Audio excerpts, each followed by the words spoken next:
Benvenuti alla rubrica d'arte Clem Pak Wom.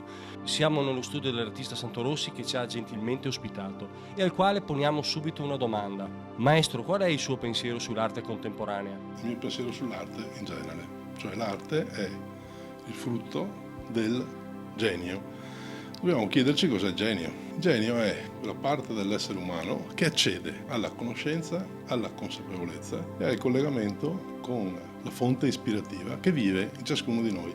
Il frutto del genio è, prima di tutto, un pensiero che diventa pensiero che traccia percorsi nuovi, che insegna, che guarisce, che crea mondi, cioè è la parte divina in noi.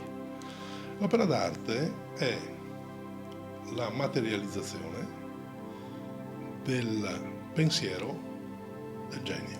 L'arte di Santorossi in che direzione va? Quando ho cominciato a produrre pensavo che la mia arte avesse una direzione, poi mi sono accorto che Santorossi per sua indole si esprime per filoni espressivi che poi si esauriscono. Nel momento in cui un filone si esaurisce comincerà, dopo un breve respiro in cui si ricreano le energie, parte un altro filone creativo, perché tutto nasce da un pensiero che poi si materializza. Quindi Santorossi fino adesso ha creato filoni espressivi partendo fine degli anni '80 con l'uso di materiali particolari che erano molto invitanti, eccitanti, stimolanti per me, cioè le resine, i cui colori eccitavano un livello e una parte di me che ancora non conoscevo, su cui adesso sorrido come un genitore guarda un bambino che faceva esperimenti con i suoi primi colori.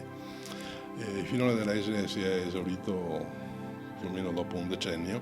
Uno dei filoni che più è stato intrigante per me è stato la presentazione di come la società contemporanea, oppure i cosiddetti creativi, se vuoi anche l'arte, consideri l'essere umano nella sua estetica, nel suo presentarsi, nel corpo. È stato il periodo in cui creavo le cancellazioni e le maschere. Maschere che sono il non essere, l'apparenza, l'ego. Quindi la manifestazione, potremmo dire anche il biglietto da visita, che noi presentiamo al mondo, ma che racchiudono e nascondono il sé.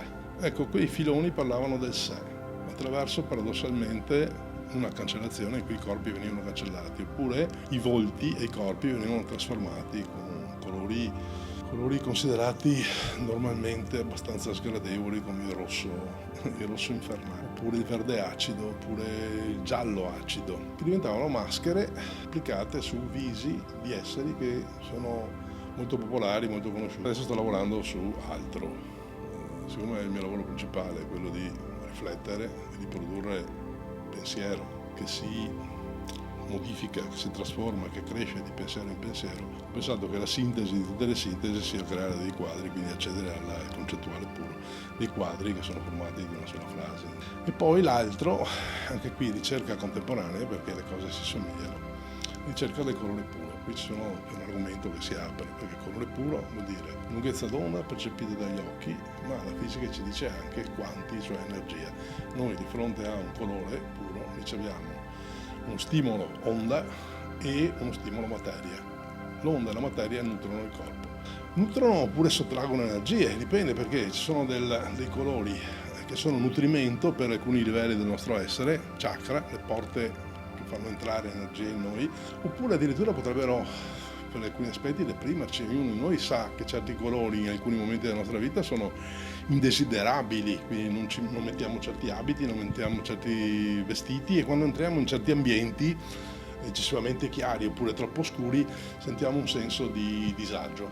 Ecco, sto lavorando con i colori per creare, secondo un'idea che gli artisti di un tempo, cito soltanto Raffaello, avevano ben chiaro in mente, cioè un'arte come immagine di guarigione, come immagine di speranza, come immagine di riequilibrio delle pulsioni animiche.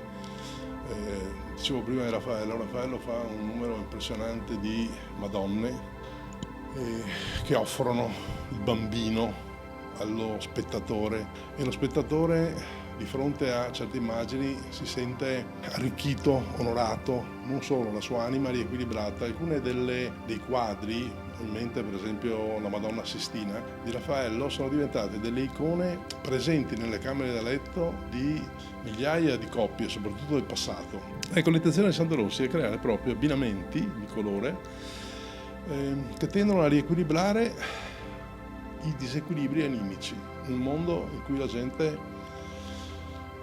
è portatrice, potremmo dire portatrice sana, di un livello di nevrosi spesso molto elevata. Portatrice sana finché qualcosa non si rompe, finché l'equilibrio non si rompe, fino a che non si manifesta la malattia. Quindi un lavoro preventivo.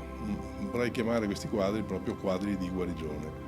Ringraziamo il maestro Santorossi per queste robuste delucidazioni in merito alla sua arte e soprattutto al suo percorso culturale.